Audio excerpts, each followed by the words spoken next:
like to get started right away. And I know we're still missing a few people, but I'm assuming they're going to come in just a moment. And I have like 2 minutes maybe of preamble, and people will filter in during that. So I want to welcome Shinryu Thomson, Sylvie's son, Bhante, which is Sri Lankan for venerable Kondanna, and Reverend Dr. T.K. Nakagaki. I'm not going to spend a lot of time going through every aspect of their work. As always, they have short bios in the packet in your folders. But I will take a minute to just highlight, as always, one of our goals in this panel is to bring in different Buddhist voices from different, to reflect some of the diversity of New York's internally diverse Buddhist communities. So, without wanting to pigeonhole people, in some narrow, constraining way, it is important to note that our, panel includes mostly Mahayana Buddhists, but also Bhante Kondanna from the Theravada tradition in Sri Lanka, and different national origins, Japanese, Sri Lankan, Chinese, I think Taiwanese Buddhism, and Shinryu from more American-born Buddhist tradition, with Japanese Zen roots, but Shinryu himself, American-born Buddhist practitioner. And also to note that both clergy and lay leaders, TK and Bhante Kondanna, are ordained clergy. Shinryu, I know you have a formal status as a teacher, but I don't know if that's ordination exactly. Also ordained. Sylvie is a lay leader. I should note, because we've already raised the question of some of the gender issues in Buddhist life, it really is just an accident that we have 3 ordained men and a female lay leader. And I apologize for that. There are, and we already mentioned it in something that we could ask our panelists about afterwards, there are differences in different national Buddhist traditions. Some allow women's ordination, some do not, I think, or ordained women are maybe on a different status than men, but certainly in the larger picture of Buddhist life in New York as a whole, there are lots of ordained women, including the abbot of Shinryu's temple, who ordained you. So it's kind of an accident that we happen to have 3 ordained men and a female lay leader. But you could certainly ask them all about gender issues and dynamics in their communities. And you could ask them about a million other things. But first, though, I will ask them each to talk for maybe just 10, 12 minutes, pretty short, and then we'll have a lot of time for questions and conversation afterwards. And there was the usual struggle before about no one ever wants to go first. I don't know. Have we sorted that one out? Yeah, please somebody.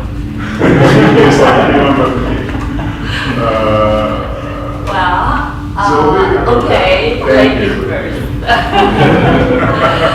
We follow Western tradition. Ladies first. Thank you. I was feeling safe in between, so not from me to start. But I'm happy to start. My name is Sylvie. I'm with Buddhist Global Relief, which was founded on 2008 by Theravada monk, Venerable Bhikkhu Bodhi. He is Brooklyn original. He went to Sri Lanka study and ordained after his doctorate, finishing his doctorate in, I think it's in West Coast, Montclair College, right? Claremont. Oh, Claremont, McKenna. It's like a Yes, philosophy. That was 5 years ago. Then he come back 2003 back to States because his father is getting old. Anyway, he stayed here since then. 2008, he founded the Buddhist Global Relief. The reason is there is a tsunami back in 2004 in Sri Lanka. So while he was here, he sent out an email to ask for his student friends, Buddhist friends, to donate money so he can send it to his beloved Sri Lanka victim there. But somehow he received 150, 60,000. But when he Googled, tried to find out there's any of Buddhist organization, relief organization, he only feel like two. He only find two. He found two, so he started that time. He was founded. Buddhism was usually so emphasizing with compassion, kindness, loving kindness. How come there's no lots of compassion network? Actually, most people were thinking yes, as you may know.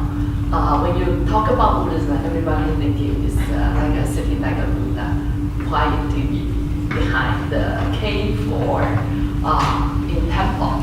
So that's how eventually we founded this organization. I was served as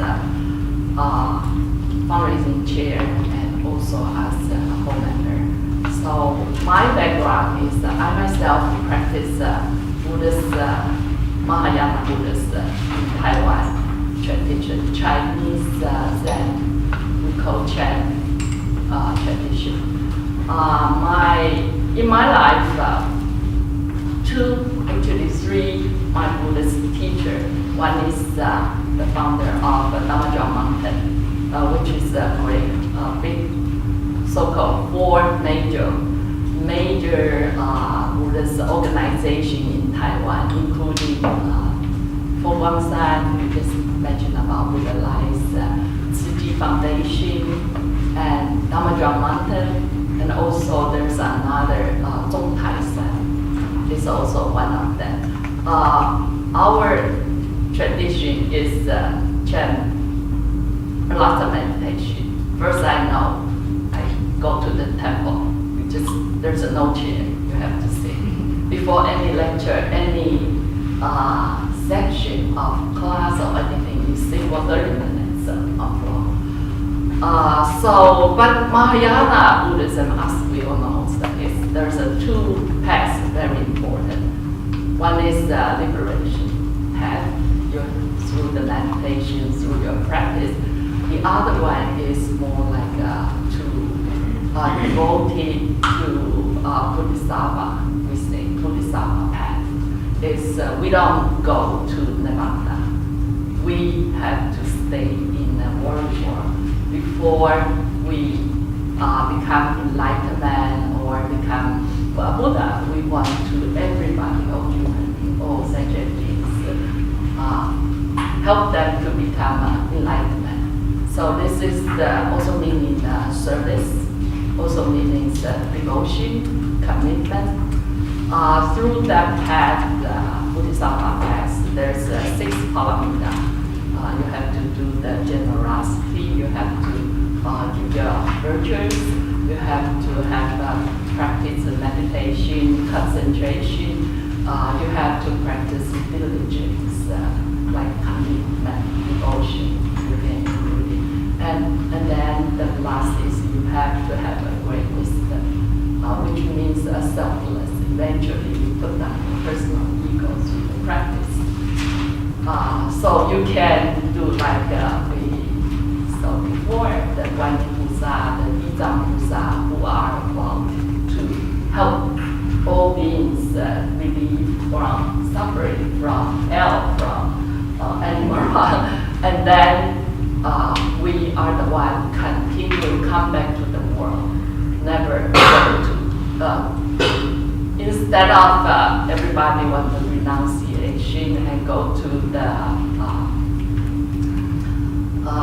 pure land, but we just stay here to help until the last one is being relieved. Then we consider ourselves to become to our practice. But this is through the practice, which is shared for lots of my practice. As my teacher always say, the Master Seiyan, the founder of Dhammajon Mountain, he always say that if there's something nobody knows, here I come. I will come first. I will help. And always say that benefit others is like benefit yourself. Help others, then you help yourself. Put everybody in front of you. And when we were talking about the virtues, the virtue is always from your mind. Of course, we also when you take the refugee, and also we also take another, become a Buddhist. We also take 5 precepts, not killing, not tell lies, no stealing, no false speaking, no using toxic substance. It's nice to rely on the support of the Sangha to remember all those precepts. Yeah, the 5 precepts. So we started from the precept, then you can have, when you live in a virtual life, of course, for Bodhisattvas, like the precepts is more from your heart. Sometimes you have to, there's more meaning is from your conscience. Of course, the outside rule is important, but what happens if you see some evil people try to burn down or bombing the other? When you kill the people in order to save other people, then of course you have to take that action. That is not that you break the vow, but rather that you are from your heart, out of compassion, want to help others' life, so many life, you sacrifice one life. So this is the Bodhisattvas, a little bit maybe, I think in general, all the Buddhists can relate that, right? From your heart. So, which is, as the lay people, I don't really come down, I don't live in a temple, but we practice that life. We carry all this teaching into our life. For me, my day will start usually get up, open my eyes, do the meditation. My teacher used to say that. Do the meditation is just like that. You get up, you brush your teeth. Yes, it's like that, cleansing the crowded of mind. Or because in the morning, usually it's quiet, your mind wasn't that scattered. So meditation, then I will get up to maybe look at my email. Then I have my breakfast. Before email. Oh no, definitely. Once email, you look at it, so done. Your life, your day is ruined. I will go to I already retired, so I devote my time doing the volunteer. So I will have all these friends who work together. There's some obligation, meeting, helping. I will get on my train some way. Then usually I practice another meditation, metta meditation, which is another great teacher, the founder of Bhikkhu Bodhi. I found that this is actually, in my tradition, Taiwanese tradition, we don't really practice metta meditation. It's loving kindness meditation. Metta is, in English, is used M-E-T-T-A. M-E-T-T-A. It's some Pali, means loving kindness. I will ask Bhante to elaborate on the Gita. But that is one very simple, powerful, really simple meditation I learned from all this Theravada great teacher. It really helped me because I see in some way and I send in the loving kindness to everyone. There's a procedure But for me, because I can do it, it's very centralized, peaceful. Once you wish another people, sending another love to another people, your automatic, your heart will fill with joy. Which if you have a chance, another good friend, he wrote a book, he's from Udon, he wrote a book, say, Searching Inside Yourself. He's the one time give a story. He say in his, when he was in Google, he asked everybody, his class, say, every day just do very simple things. Take a minute, go to see anyone, see anyone you encounter, just stand up, I wish you had. Which is very powerful. That's what I do. Then my daily life, because we doing the hunger relief, Buddhist global relief, basically his work is missional work is focused on relief of hunger, chronic hunger, malnutrition. So after years, we found that the poverty around the world is all can have congruent few things that everybody encounter right now: climate change, social injustice, and very basics is to government's wrongdoing. So that made me focus also trying to tackle the needs. And eventually we give the food to people in underdevelopment, even in New York City, homeless. There's so many things because people doesn't have enough money to bring the food to their table. So eventually we get involved with lots of other activists, myself and all our group, because there's gender equality, inequality. Females cannot own a land. Females, girl will be sacrificed from the education to send to work, or human trafficking in some development in every country. The girl have to do whatever to help the family bring the food. Then we switch our project to more focus on one of the projects I want to talk about is we call it give access to girl education, which is we give the, I think this is a project in Sri Lanka, maybe in India, certain part. Okay. So that's we give the girls rice monthly, family monthly rice. If the girl doesn't show up at school, so the school we will start to give the rice. So basically, we put a lot of education. Basically, pretty much that's my work. Lots of story. I will stop there. Thank you. Thank you, Sylvie. I just want to say I'm going to be much happier on the subway from now on, knowing that there's always a chance that someone in the car is doing meta meditation, like before me and the rest of the car. Like that changed my whole MTA experience. I can do it myself. That's true. I should just step up and do it.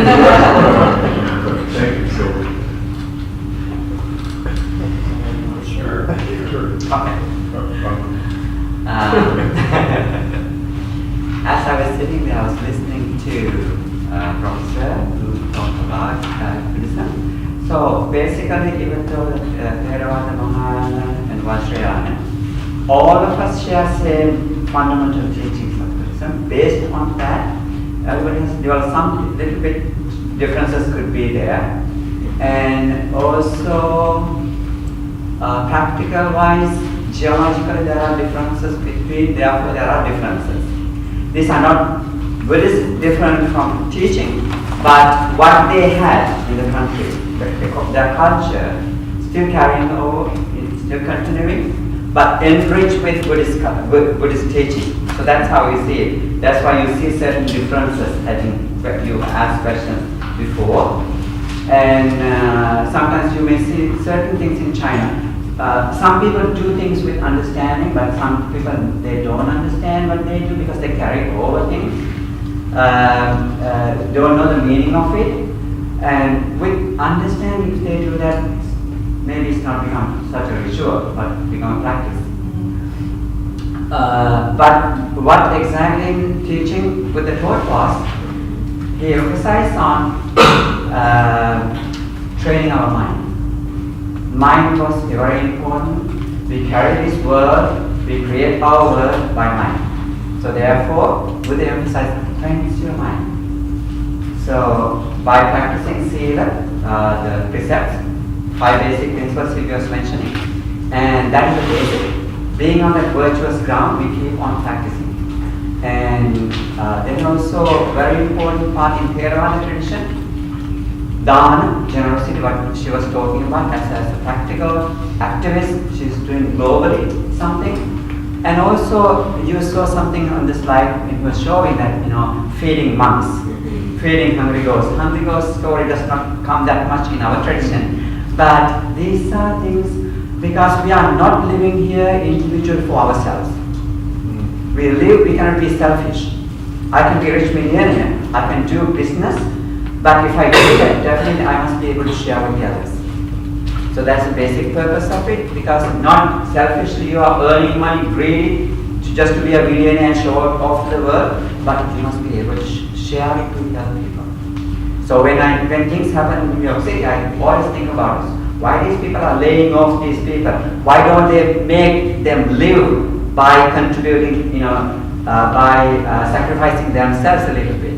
So I asked that question when I saw the pink suit people going home with sour faces, having no way to live their life with their family as they used to be. I always question, why can't these big, people, employers, to think about getting into the shoes of the other people? And if they can, then that's a share.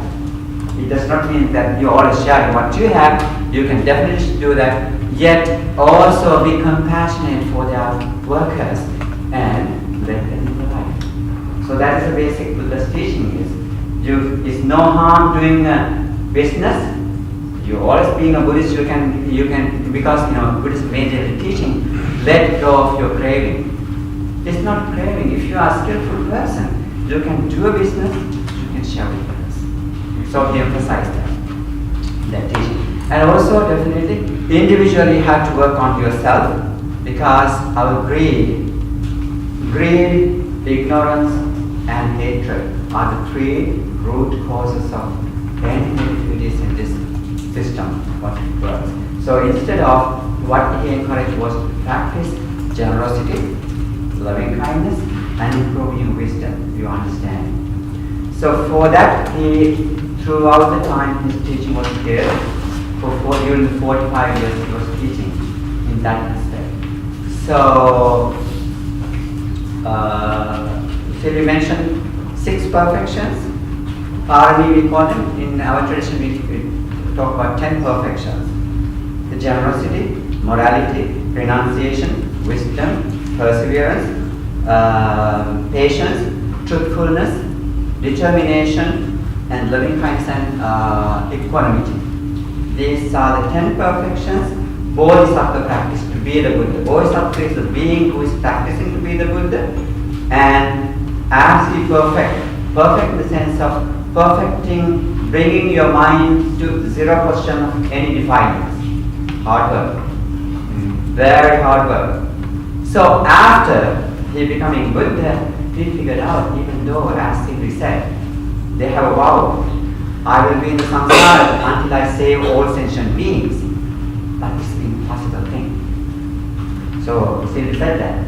It's a very impossible thing, because even Buddha, after becoming his enlightenment, he started thinking, my understanding, my enlightenment, the thing that I understood, Dharma is so deep. Would there be people who understand this? Even he mentioned, what he mentioned is in disciples what I have told you is showing a handful of leaves. This is what I have told you. But my realization, like the leaves in this great forest. So that is what his realization, that is what he encouraged us to practice. So go, practice yourself. You have to liberate yourself from this clinging, because we are creating this world by our mind. We are the creator because we cling to it, and that brings us back into cycle, which we call as samsara. So coming back and forth in this, but during that time, you are a great human being.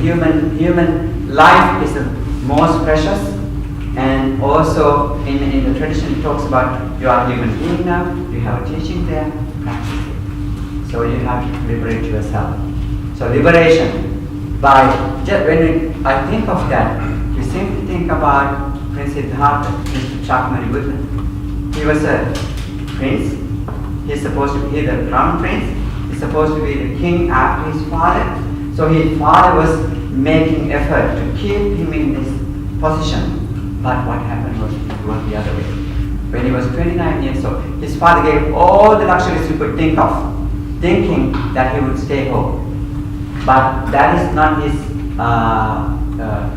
desire, because he practiced those virtues to become the Buddha, to find a path of happiness and share it with the others.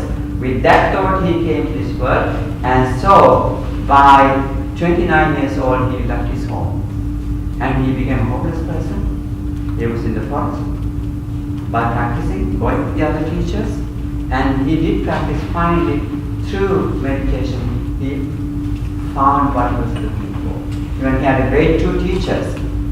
Prior to him, he met two teachers, but still, they offered him a seat. Because they were very happy. You are a young man, it's a great gain. We have a big profit having such a man like you who could realize our teaching. Within a very short time, they said, we don't have anything else to teach you. But what I can suggest is, please come and teach these students. He refused to accept that because he's saying, this is not my permission. Thank you for offering me. Before I come to teach, I like to go and find what I'm looking for. There's something beyond this. So he asked two teachers like that, and he went and then finally meditated, and he figured what we call as enlightenment came through him. Seeing through many past lives. Very important concept in Buddhist life, many millions of past lives.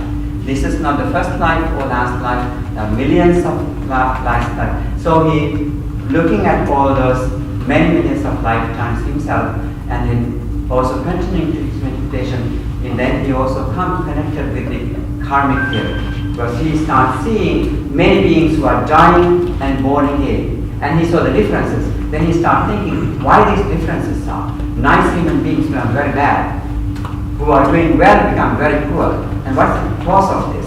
Then he figured out it's nothing else, that is not anybody punishing them, but their own past karmas became like that. So like hungry ghosts. Hungry ghosts could be the result of that, your stinginess. Maybe that's the interpretation perhaps. Or something we have done wrong to another person with something to do with food. So that's how, according to the teachings, how they become hungry ghosts. Even though we don't talk that much about it, that's normally, here and there we find it, discourses. And what else I want to? Yeah, I love to talk about so this. Can I ask you, we have just maybe another 1 or 2 minutes, Yes. Bhante, but can I ask you to say a little bit about the Sri Lankan community that you work with? Yes. Yeah. One thing, I came to this country to very early part of 1981 I came.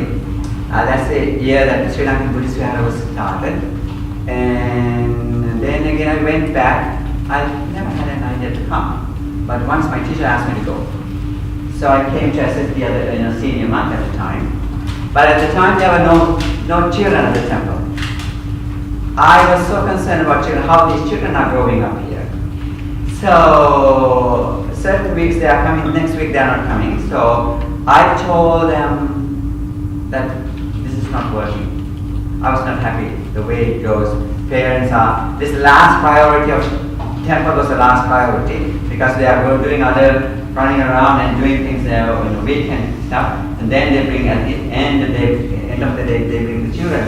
That by the time children are so tired, they don't want to sit down and learn. And also there was no monk at the time who could speak to them other than the senior Bhante. So when you talk to the parents, children are left alone. They are sitting somewhere and maybe playing or doing a game or something. So I thought maybe I have to start, work with these children. So at the end somehow, one day I was talking to a group of parents. I told them, if anybody gives me a car, I will change the whole system. That's how I'm going to do that. Or instead of, I wait here until you guys come, I can go to where the people are. So, First thing is in the car. So, but before I get it, I start coming to Staten Island from Queens. It took about 3 hours, 2.5 to 3 hours from the beginning point to the end point. And I was happy, at least I had about 15 children coming. I was telling them stories and getting them to see how they are practicing this. So that after 2 years later, I got a car. Then parents in New Jersey, they asked me, are you going to keep your promise? I said, of course I will. And they asked me to come to their community and start class for the children. So we start Dharma classes, we call Dharma class. Instead of Sunday school, we call Dharma classes at the one of the motel rooms in the road area. So as we were doing, wherever I go, I have connection with, experience with working with children back home. So at the end, my service became spread to different places. Boston, once a month to Chicago, once a month to Boston, and Queens, Staten Island, and New Jersey. So we're moving around these 5 places. I'm really happy. In 1999, I moved to Staten Island, looking for a place, and I talked to people, and I asked them, I give my time, but now you have to organize. And so then they were happy, very happy about it. And we started a small temple there, still the same place, trying to expand it, having a proper setting. So we are working on it now. But I'm happy sharing, making programs for these kids, because I think everybody appreciates their own culture. So therefore I thought if there's anything, otherwise there's always cultural and parental children conflict. So seeing that, I started one program called something called Ranga Taranga, means dancing and singing. It's not that I should do it, but but with that what happened is I was looking for about 3-4 years I had that in my mind, because I'm moving around, I saw children doing things, and with some parents, some other, Chicago, they did, nice program. So I was looking for a person for this. So once my friend, monk, came over from Sri Lanka, I was talking to him. I have this kind of idea for a long time, I still couldn't find some. And let me find ones for you. So he had one student who was in my congregation, in our congregation, and he was very skillful, he's very reliable, so he introduced him to me. Then I asked him, okay, come, this is my program, I want you to do this is the title for it. So I gave it to him. And he started from that day, so we did this year, we did the 14th year of the celebration. So children are very happy nowadays, they understand songs, and they learn stories, then they become, parents become nice designers, parents become choreographers, children, they teach. I'm very happy that they are still running for 14 years and continuing to the future. I just made a platform for the children.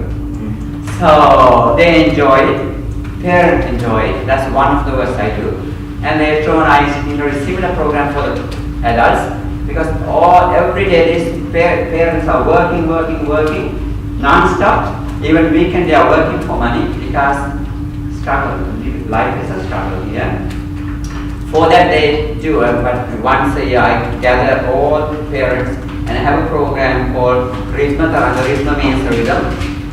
So they also have singing. A lot of people, professionals, sometimes singers, sometimes instrument players, very different skills with those people. So at least I brought them together. So once a year they do that program. I'm happy about that too. So Well, I think we have to stop there. Thank you. Thank you very much.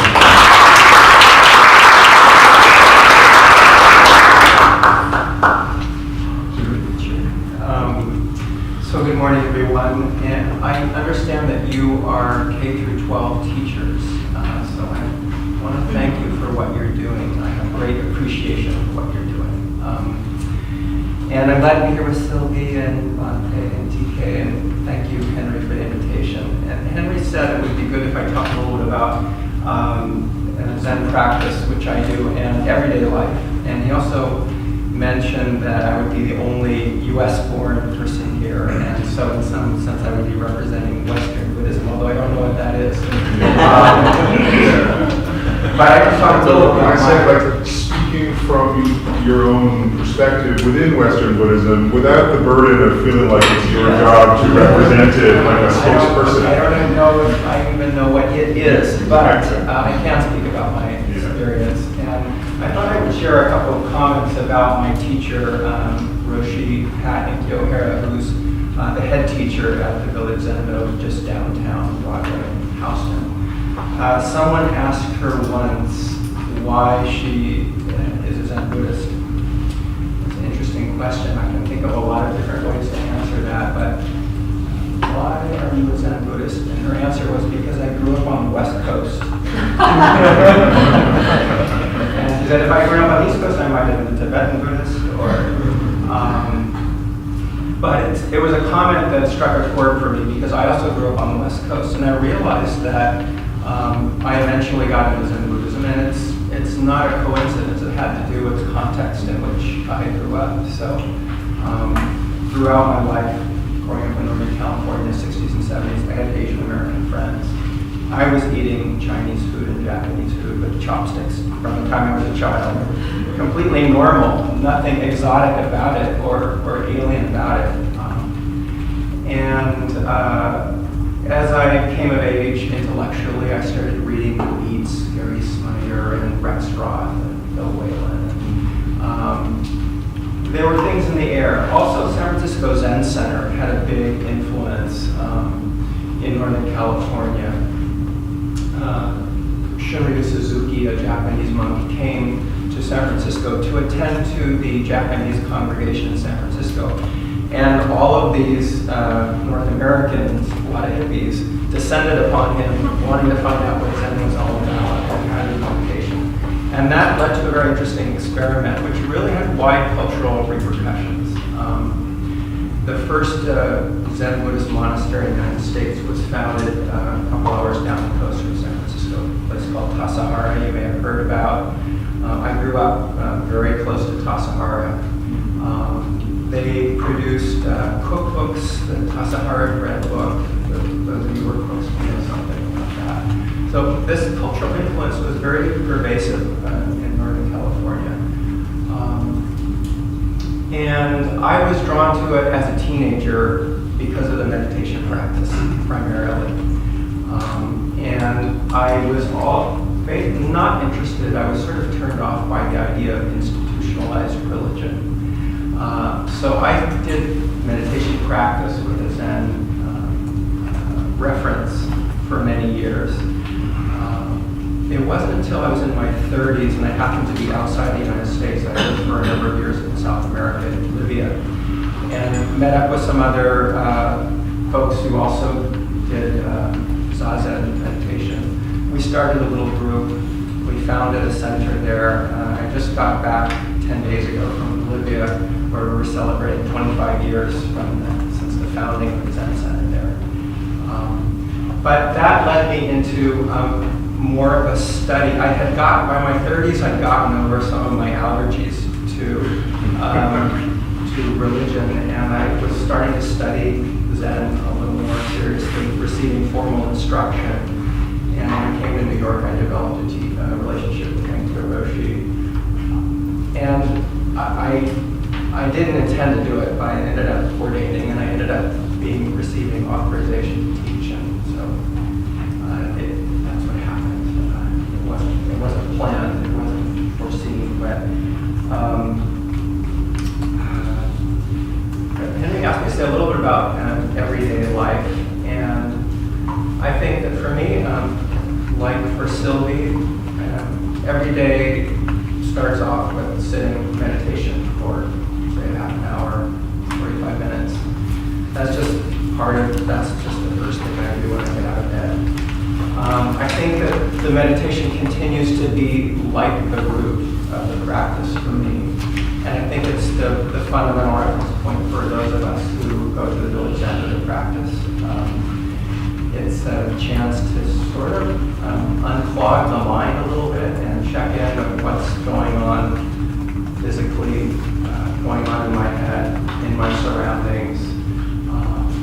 Have a chance to settle down, let the body settle down, let the mind settle down, and I find that it creates a little bit more space in my life, a little bit more freedom in my life that allows me to function, or to survive, or to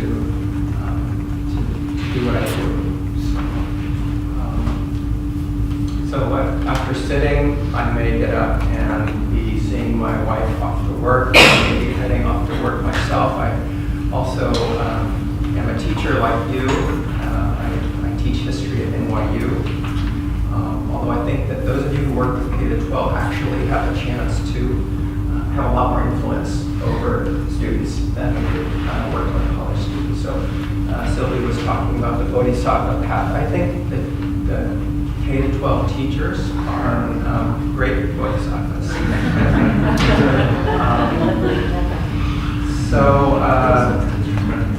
We had a Christian speaker last week who commissioned them all as urban missionaries. Yeah. So now they're also, I guess, as though teaching was not enough responsibility, now they're missionaries and bodhisattvas as well. You know it's not as organic as it sounds. Yeah, we call each other Bodhisattva. Yeah, like Shinryu Bodhisattva, TK Bodhisattva. We don't call both brother and sister.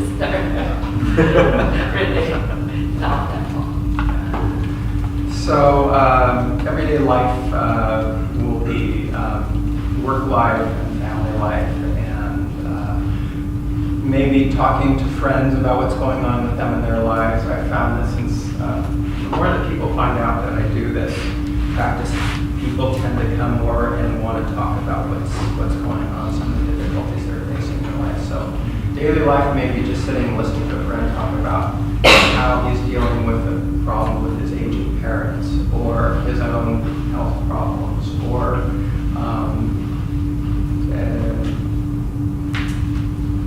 things of that sort. Or it may be doing a ceremony for, when I was down in Bolivia, someone came to the Zen Center, her 13-year-old son committed suicide. So talking to her, did a memorial service for her. That's part of everyday life, too. And in Zen practice, we really try to make everything we're doing throughout the day part of our practice. So breakfast, lunch, dinner, trying to, whether we're eating with knife and fork or with chopsticks, just to try to see the food, smell the food, taste the food, and taste our life. As ordinary or boring or difficult as it may seem, just to really experience our life in a way that's with an open mind and an open heart. The other comment from my teacher, someone asked her, what does your practice consist of? And she said, Manhattan. And so really we try not to look at our practice as just something we do in our own little individual bubble. It's not just navel gazing. It's really seeing our connections to everyone around us and everything that's going on around us in the city and beyond the city. So there's a big social justice emphasis at Village Zendo. We have people who are doing different kinds of service work. A lot of people are trained as chaplains to work in hospitals or hospices. We have a meditation program in Sing Sing, maximum security prison upstate. A lot of folks in our community do activist work around issues of incarceration, criminal justice reform, etc. Other people work on environmental justice issues, gender issues, etc. So we have in the community people who are like me, teachers, therapists, artists, musicians, many different walks of life. And I think that predominantly there are people who came to Zen practice in the course of their life because they were drawn to it for one reason or another, the meditation or the teachings or the teachers or the community. So we could say it's more of an elective affinity than it is an ascriptive identity. I mean that it's something we choose to do because we're drawn to Zen practice rather than something that we have inherited from our parents. So that may be a little different from TK, but the other thing I would say, just to wrap up, is that we really are looking at our connections with everyone else and everything else. So to see ourselves as part of the whole, whether the whole is Manhattan or the East Coast or the West Coast, or the United States in these kinds of turbulence, turmoil, or in the world in the midst of climate change and warfare. To see ourselves as part of the larger whole. And because we're part of the larger whole, it means that we're shaped by everything else that's going on around us, but it also means that in a subtle way, we also shape everything else. So our actions matter, what we say matters, even what we think matters. It has a relationship on everything else, just as everything else has a relationship to us. Thank you.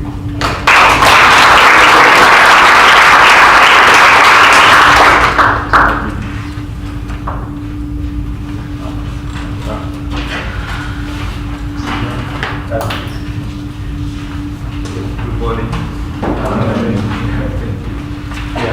Well, I came the last meeting. I was very late, so I thought I'd review. No one ever wants to go first. No. That's the way that skillful means. But personally, I really got late. Well, one of the reasons is I just passed the peace, flyer for the peace ceremony that I had. But I feel like one of the reasons that I was interested in Buddhism is actually bringing the peace to the mind as well as the body and what the world I see. So that's one main part of that. I feel like nowadays that's one place that I go. But myself is from Japan originally. So I was born in Japan and raised in Japan.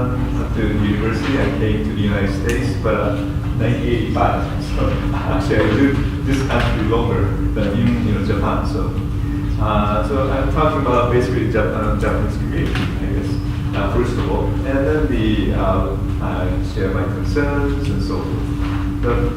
First of all, myself, Japanese Buddhism, but my tradition is called Kyoran Buddhism, Jodo Shinshu, which is pretty big in Japan, but not many known here.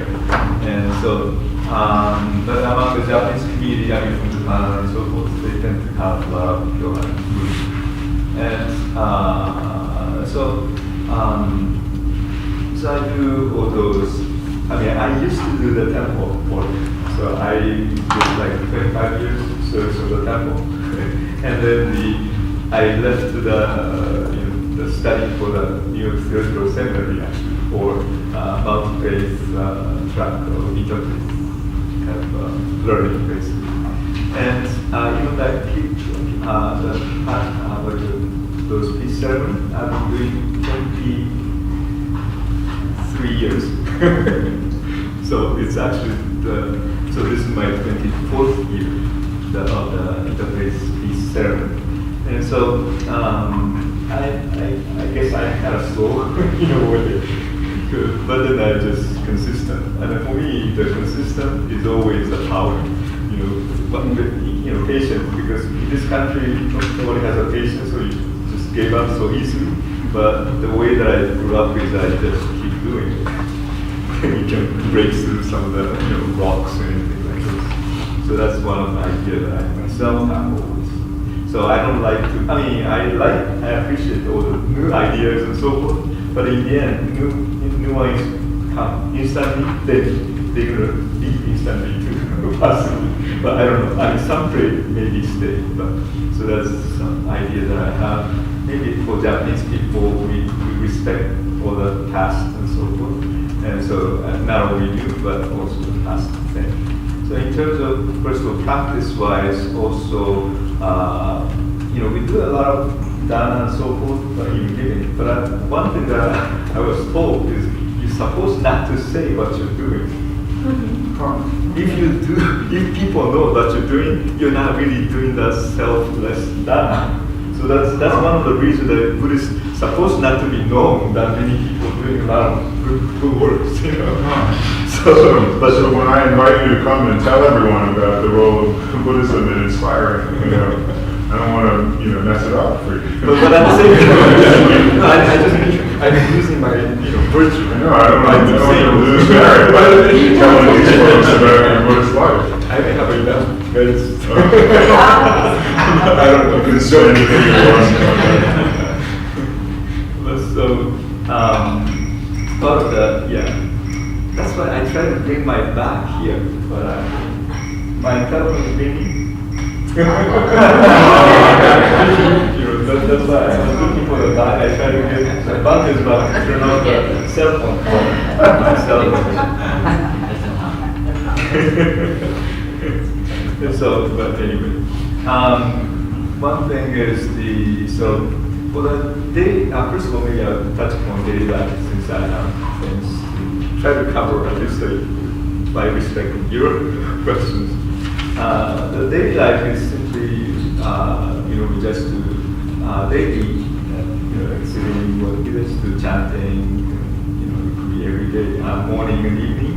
However, I realize myself now, freelance monk, but monk or not really monk, the priest or so I'm married first of all, so it's not technically monks, but then also once divorced too.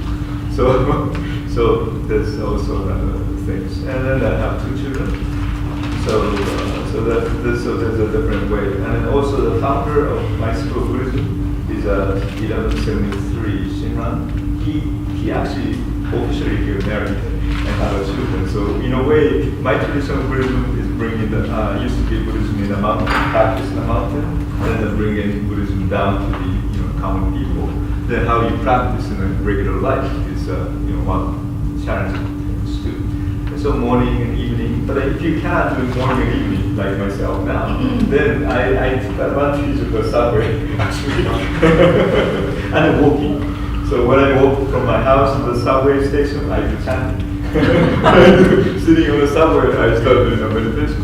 And then if those things are over, I start doing my computer. Because I live in Brooklyn and I can always get a seat. So if you take a subway from Manhattan, somewhere near Manhattan means you can't get the seat. But if you are living, you're in Bay Ridge, right? Yeah, Bay Ridge, that area, so you always get the seat. So I always get the seats, and so that's what I can do. Very nice. So the subway, my walking is my temple time. And then the month, and the weekly, this is actually the Japanese tradition. For Japanese American temple, they used to have they have a monthly, the weekly Sunday service, which is actually came from the Christian, because it used to be like Japanese temples tend to be longer, maybe almost like over 100 years. Many of those Japanese American temples, because before beginning of 1900. And so if, at that time, everybody went to the church. People now, everybody go to the church on Sundays. On Sunday, and if you don't have a place to go, you look kind of weird. So that's why Japanese temple, they started doing a Sunday service. You go to everybody go to the Sunday, churches. So we go to the churches too, like assimilation part. And then your temple where you used to serve in Manhattan is called the New York Buddhist Church. Good. Buddhist church is another thing that they use the church simply because you don't want to be too much of before is a lot more discrimination because of the church itself. The temple itself is kind of weird at that time. So that's why they call it church as York Buddhist church temple. So you don't feel too foreign from the idea. And then occasionally we do like memorial services, and then I guess we just respect ancestors and so forth. And also even like somebody passed away, we do have continuous memorial service like Staten, 49. The funeral, 7th day, second 7th day, the 7th day is called 49th day, and 100 days, and 1 year, 3 years, 7 years, 13 years, 17 years, 25 years, and then 33 years, and 15. So it's like, those are the kind of memorial service that we do. So in a way, when somebody died, but still, keep doing. And especially the one time, the one that I guess Hungry Ghost time, all of them coming back, supposed to be. So we go to the cemetery every one time, like a memorial type of thing. So that's one Obon. And then so in Japan, Buddhism, this is actually history of Japan. The Buddhism was taking care of the sad occasion. Then the Shinto is taking care of the happy occasion. And so there's nothing for Christianity to do. Like it is Thursday, but also that's the part you will see Japanese Shintoism and Buddhism, how they are kind of together is that way. Like even like at the end of the year, you go to the church temple, Buddhist temple. The beginning of the year, people go to the Shinto shrine. So most people would practice both as part of their. Yes, supposed to be, but then that's a Edo theory. Edo is one of the reasons that each religion become a role of the society. So it loses the power of the religion too, but anyway, so that happens. And just three words. And I know you promised something. Yeah. So I guess you talked a little bit about swastika. So if you're interested, you can read this book, The Buddhist Swastika and the Hitler's Cross. But this is actually for me is a very challenging thing to the value. Especially like an Asian value and then the American value is sort of very different. So especially when my kids go to the school, I know what the teacher is going to say to me. Your kids are not participating enough, meaning they're quiet. Asian people tend to be quiet, but then that's a different value. I always tell the teacher, then can you respect the being quiet, meaning not talking but listening others. So why you don't value the listening others and you value the only speaking, talking? So in order to somebody to speak, somebody has to be quiet. But anyway, but then that's another. Because in Japan, gold is the silence is the gold. But silver, but then here, of course, the word speaking is gold. That's the difference of the value too. And this is also the swastika is of course an auspicious symbol, very good symbol. One of the most spiritually what do you call it, important symbol, but here is a totally opposite. So in a way, if we have a swastika or this, sometimes they say, right, how bad they are, they use the swastika. Well, that's a reverse discrimination in my opinion. But anyway. And you do still you'll see swastikas in temple architecture, right? In some Buddhist temples in New York. Like the Buddha statue. So actually, I spoke at the Chinese monastery. They have a couple of statues. I mean, especially when you go to Chinese temple, you always see the statue has a swastika. And swastika is a word Hitler never used. Because people don't know those things. Swastika belongs to the Sanskrit term. Aryan also belongs to Sanskrit term. But those are different. But anyway, so the different value that comes, how you can solve the value of passion is also, I think, is very important for this country. Especially we tend to push one side, Western view. But then since we have a lot of people mixture here in this country already many years, so it would be nice to respect the other kind of differences.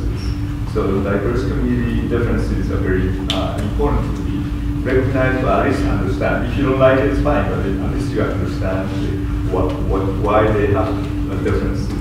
And so that part I would feel very important, and that's what I'd like to contribute in a way in the society. And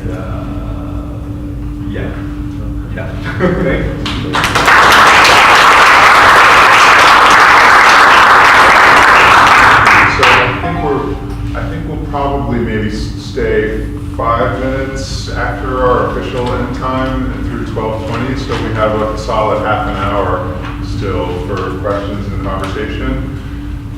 So with no more preamble from me, I know you guys have things on your mind. Either it could be things from these presentations or maybe things from our seminar earlier in the morning that Robin Tolino raised that you wanted to run by these folks. Go for it, Ryan. So I know you mentioned about Shinto and Buddhism together, and I know from being in Taiwan, my students, when I was teaching there, were they went to a Taoist temple or a Buddhist temple. For some time. How do we explain, I teach in a predominantly Protestant area, how can I explain or help them understand how culturally you can be Buddhist, but you're still being involved in some of these other practices, or like Confucianism, Taoism, Shintoism, stuff like that? I would say in Taiwan, even right now, we have to define the Buddhist as orthodox. Otherwise, the regular people in Taiwan say I'm Buddhist, pretty much a half Taoist, half Buddhist, half some of Confucian. So it's a mixed culture. Same thing in what I was practicing, not recently go to, I practice Chan Buddhism in Elmhurst. The temple was there almost 30, 40 years. Even the people come here, can come to the temple. Actually, they have lots of half of them are American.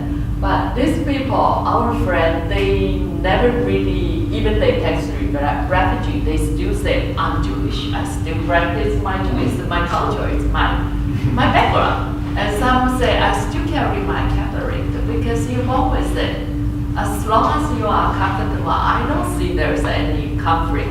Just like right now, although I am 100%, maybe 200% faith and believing in Buddhism, but I also respect, and if I go to the church, they say Amen, I say Amen, they do prayer, I do prayer. I follow their, whatever their ritual or just naturally.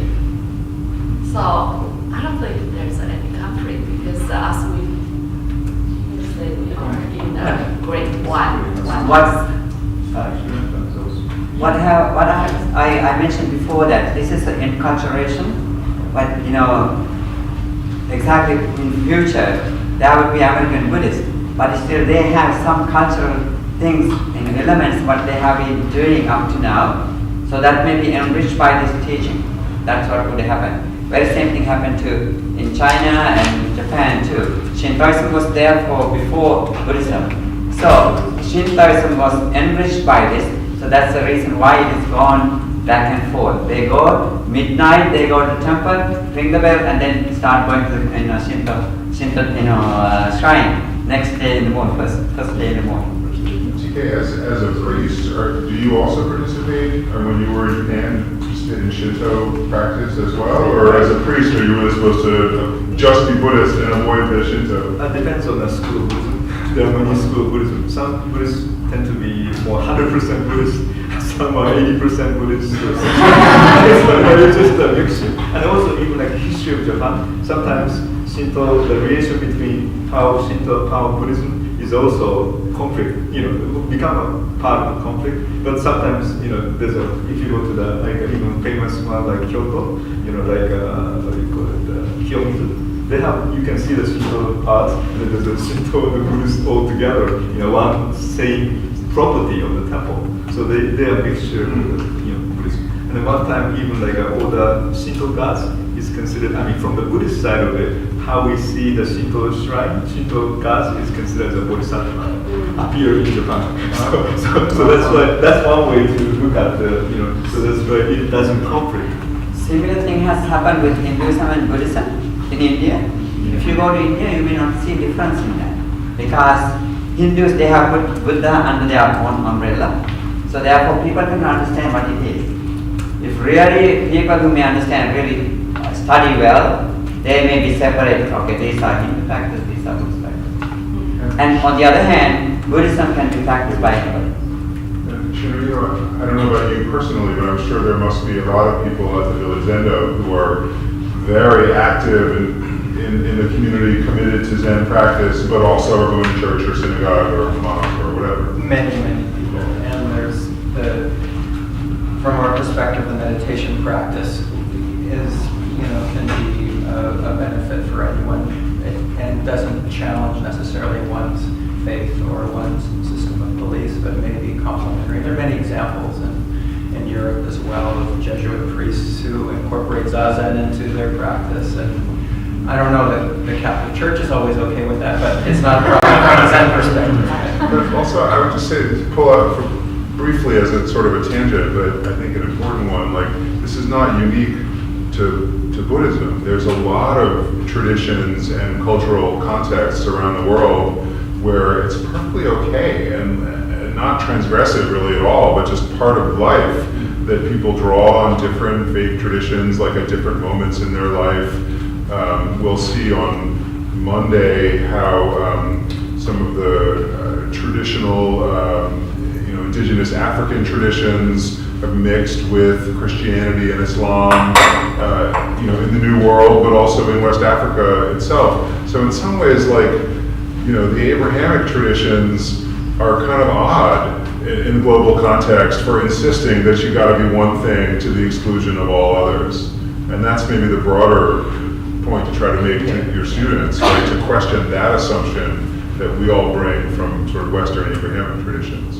It's been told to me, and tell me if this analogy is wrong, that you don't have just one role as a person. Like, I am a sister, and I'm a daughter, and there's different times when a different role is needed. Sometimes roles are combined in certain circumstances. So, is that a fair analogy? I don't want to tell this analogy and then it be okay. Well, if you're claiming that it's like that's something from a sutra of the Buddha, that he made that analogy, yeah. That's one thing. If you're saying as a teacher, like, this is a good analogy that I can draw, right.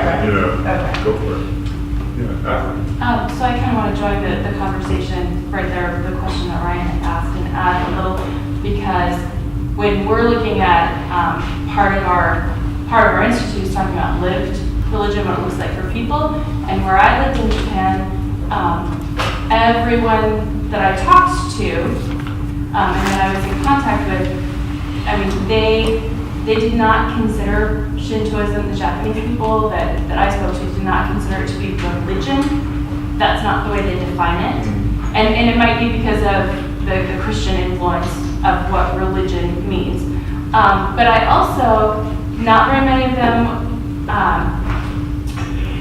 identified as saying, like, they did not say they were Buddhist, but they still went to temple. Like, that was part of the practice and part of the ritual, even though they did not identify that way, that still is what you do. That's part of your expectation. So there's another level there. Does it make sense to talk about, being a Buddhist as something that one kind of is on that identity level, or is it just like your life is shaped by these teachings and this practice, and it's not, I'm saying that, Sylvie? It's exactly, it's more like that we live with it. I live with the Buddhist teaching. So basically, Buddha means self-enlightened person and also help other in life. So this means that we say Buddha nature in every human being. So in that case, I would say yeah. And also my experience previously in our temple and retreat center, I have organized and conducted a few of multicultural wedding. We have venerable monk and rabbi together give a blessing, and the whole ceremony just combined together, or with priest. So we don't have any problem. Just one minute. Normally when we mention, in my education part, as I told people, it's being a label. If you say just a Buddhist, it's only a label. But what matters is what you do. So therefore, you can practice. But Dharma is to practice, inculcate in our daily life. So that is, and making more than putting a label on me. I encourage people to practice what you can do. Well, I wanted to sort of understand something I learned in this context, that I had a professor who was a Buddhist monk who explained it to us as, because I think he was trying to get across to us this idea that Eastern religions in general are not exclusive. And he was talking about missionaries in Japan in particular, and saying that there was this misunderstanding that missionaries would feel they had succeeded in converting the people, but people said, oh, Jesus, that's wonderful, we'll put him on the shelf with everybody else. And he said that there's even an understanding of someone like Jesus or Muhammad as a bodhisattva, that they're just sort of in to kind of develop it in the context of, in this case, Buddhism. You heard that? Jesus is that accurate? As a bodhisattva? Yeah. Certainly compassionate, trying to end suffering. Yeah, those mother, was Mary Yeah. is actually bodhisattva different. Oh. I hadn't real when he's Same as Panyin bodhisattva, they consider one bodhisattva came from the other country, not the China, but the Indian person. So yeah, it's very common. So I had a different question, but I also did hear that once from a Hindu as well, that they sometimes consider Jesus an incarnation of Vishnu. But anyway, Jesus and Krishna are very closely linked. Yeah. For some, not everyone. Some Hindus are not interested in Jesus at all. Yeah. But sometimes he's very closely tied to Krishna. But my question has to do with sort of Buddhism sort of universalizing religion. And one thing that my students, I teach at Catholic school, that they see as a connection is the idea, and you kind of mentioned that in a sense everyone is Buddhist, and I feel like we've talked some comparatively about Islam, Christianity, and Buddhism, and I wondered how much teachers, it probably depends on the tradition, but teachers encourage their followers to then get out, to invite people in. Is that a strong part of the tradition, that's like sort of a duty to share the teachings of Buddhism with others, or? It's kind we all we learned the Buddha's teaching, Dharma. You're supposed to share good things, just like you have food, you have good things, you share with others. So basically, just sharing and learning from each other. But there's a drawback of that because we don't want to be a proselytizers. Sometimes you may be thinking, when we are reaching out to you, you may think, oh, they're going to convert, they're afraid. Yes, right. So that's very bit of, Otherwise, we always like to share what we know. It doesn't matter you are practicing or not. We always, if anybody comes and asks, we share. Yeah.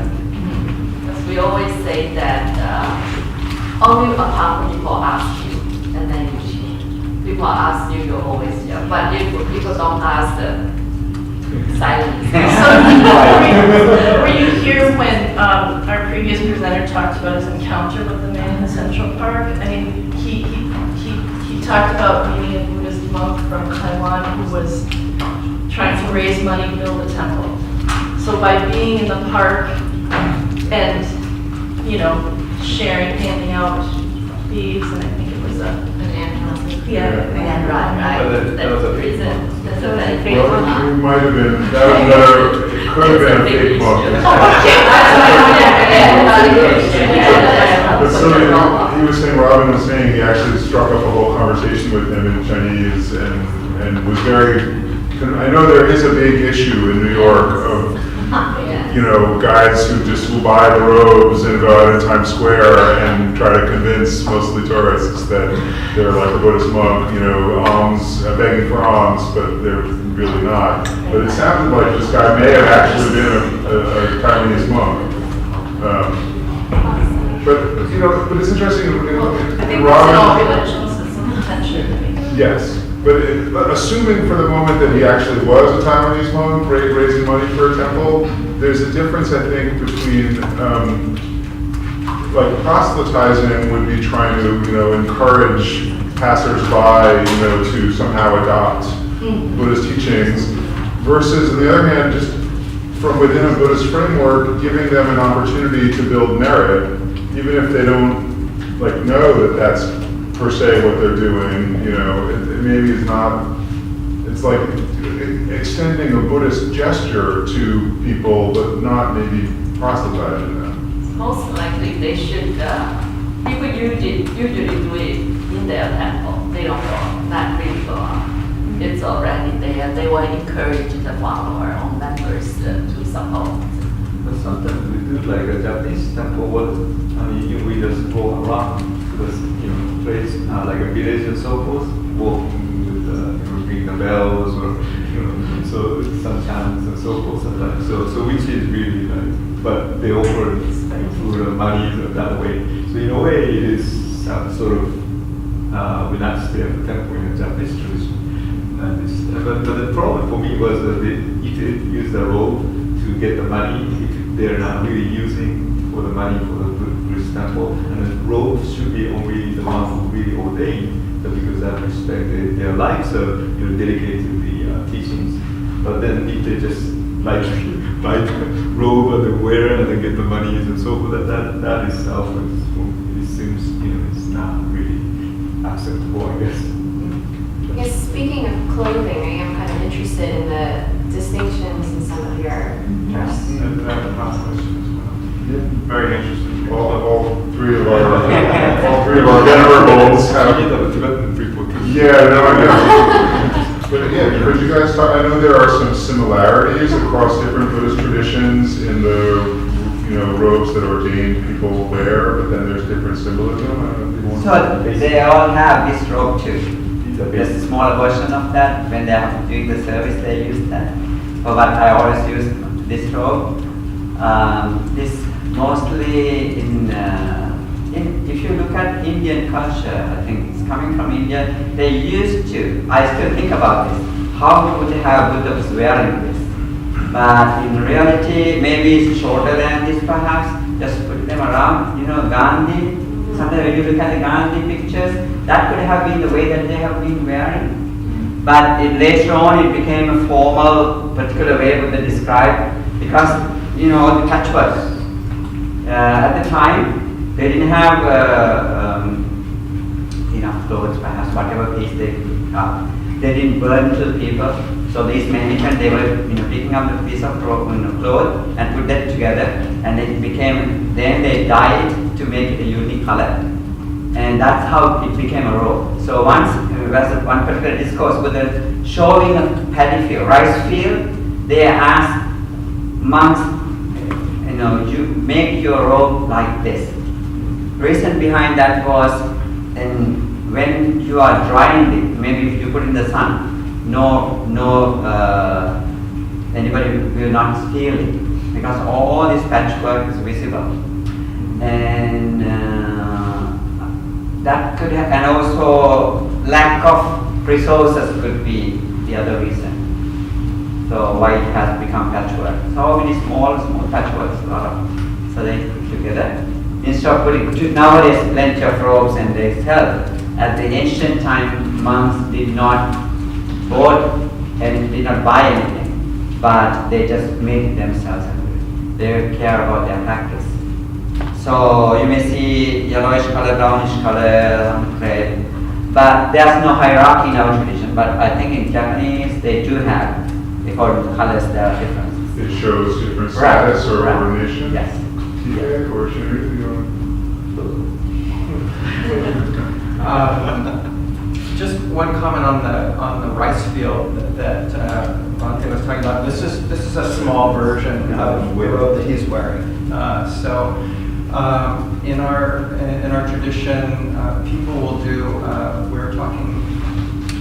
One thing I didn't mention before. Our community is pretty much a lay community. There are a few people like me who have ordained, but we still have pretty much a lay life with family, with work, and so forth. It's not a monastic life. But people who've been practicing for a certain time and want to express that the practice is an integral part of their lives will do a ceremony in which they receive the precepts that Sylvie was talking about, guidelines for Kondanna.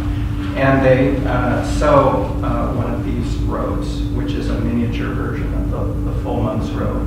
And it's done in the rice field, and it's, as Bhante was saying, there's a beautiful idea behind it, which is that it's made by assembling a series of pieces things that have been often cast off or scorned can be collected and cleaned and purified and woven together into a single fabric. So it's a symbol in a way of the whole, which is made up of the many different parts, including the things that we may not like or value so much.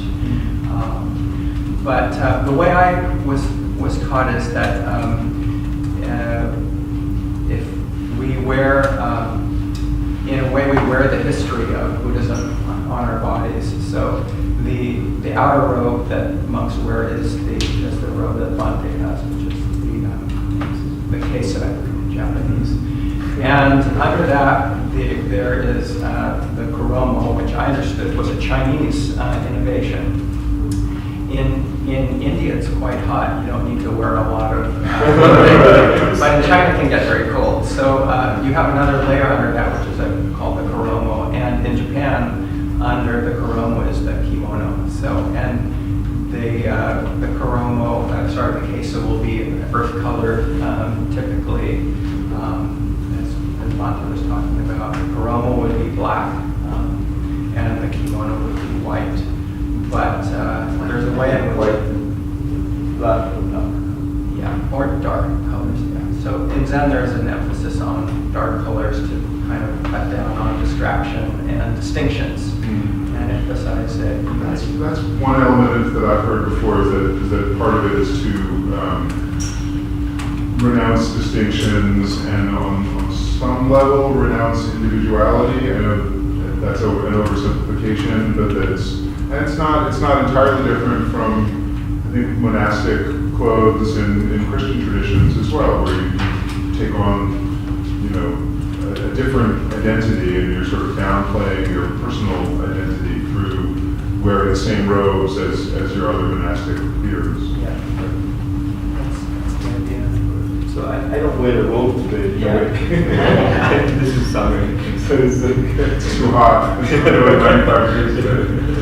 And then but I did mention about who can. I mean, there's one who your name, the old name, and also if there are temple, head priest or others, they make a little distinction because of that particularly.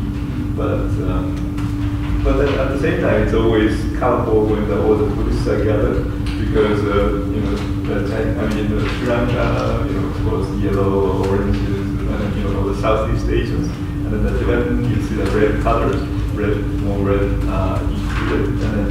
and then if you go to the Chinese, they have all different kinds. They basically have all of them maybe.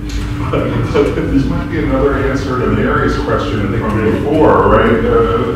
Like a good, Mary was asking our previous academic speaker before, like, what would be a good way to show the unity and the diversity in like Buddhist life around Asia and elsewhere, and maybe to look at like robes in different settings and the symbolism of Meanwhile, I can explain a little bit Taiwanese monastic wear. Basically, they wear yellow, light color, and gray, 2 color, or brown, 3 color. But when you see the picture when they singing, there's the who goes the offering. The background is lay people all have the black one. If we accept we take the 5 precepts, no killing, no stealing, that 5%, then usually we have the black one. And some people will have another, lay people will have another, this version but in dark brown color. So you can overeat, pretty much that also represented if you take the Bodhisattva precept. There's a bigger precept, you vow to become a Bodhisattva, you behave Bodhisattva. So that's in regular ceremony or ritual, usually we wear the black robe with the Bodhisattva precepts and all. Unfortunately, I think we just have time for like one more question. Karen. Thanks. Sorry, Erica, No I worries. apologize. I was just wondering, you guys have really heavily emphasized, I guess, practice, meditation, right mind, actions. I wonder if you could talk briefly a little bit about the role of, I don't know, texts in your own personal preferences. Like, are texts important to you? Do you have relationships with certain texts? How do you use them? To me, Mahayana, I am very strongly attached with the short version Heart Sutra, and a little bit long version is Diamond Sutra. Of course, a longer time I have a Lotus Sutra that I chanting when I was younger. I used to chanting like every day, 1 hour. There's a certain, these 3 sutta is pretty much that practice. But it's interesting the way Karen asked about like sort of practice versus texts, but you're talking about texts that you also chant as part of ritual practice, right? So it's not just a sutra to read and appreciate, you also, are actually making that part of the ritual practice. Because the sutra itself will contain very essence of the Buddha's teaching. So when you first read it, you keep chanting. At the beginning, really don't understand, but little by little through the practice and meditation, the world come out from you, and different understanding, realization, more like a guideline of practice. In Theravada tradition, we do use text. In the sense of chanting, we use it like she used it. At the same time, we do the text because to study, update ourselves. That way we can, if you are walking on the path, you must know where you are walking. For that reason, we keep referring to study and study together with the other monks. Use that. And is there a practice of sort of writing commentaries on the classic sutras? Right, there are commentaries already, so we follow that, refer them to. Especially like a Japanese school of Buddhism that always have the sutra which based upon. So there are many traditions. So normally have a 3 sutra they based upon. The 3 balance well, I guess also. But then, like my tradition, then Rajascavata Yoga Sutra, Meditation Sutra on the Pure, and then Amida Sutra or smaller Skavata Sutra. Those are considered the 3 sutra which is based upon. And so, and then and also lineage that we have normally. So those history, how those teaching of the Buddha is passing to the generation, the different part of the countries and came to the transmission from teacher to student, from the Buddha to the present day. And also, in terms of Japanese part, we need to have a uniqueness of the emphasis of different part from the other tradition. So that's why you have necessity to sort of create your own school of Buddhism. So those 3 are always important for us. And so that, as the Bhante said, also the teachings, we give the teachings and so forth. I mean, if I'm at the temple, of course I use those things as a text to talk about, or a lot of study classes are focused on those things. Since I'm free now, I can do anything. But Thank you. Thank you for you reminding me the Amitabha Sutta. In Chinese Chan tradition, meditation and Pure Land always together. We have to practice. So the Amitabha Buddha and chanting and meditation also be part of it.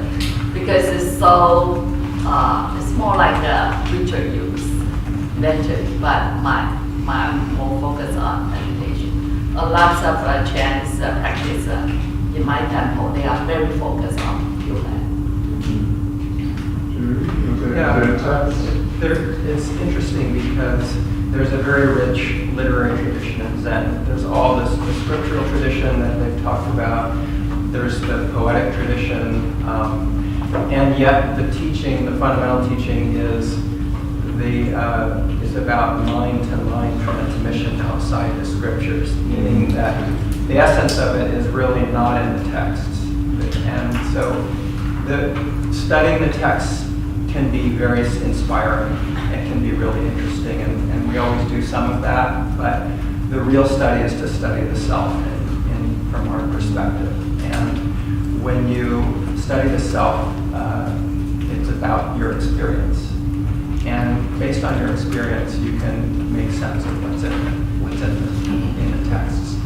But the texts are really of no value if there isn't some connection to your life. Thank you. That's as good a place to end it. I think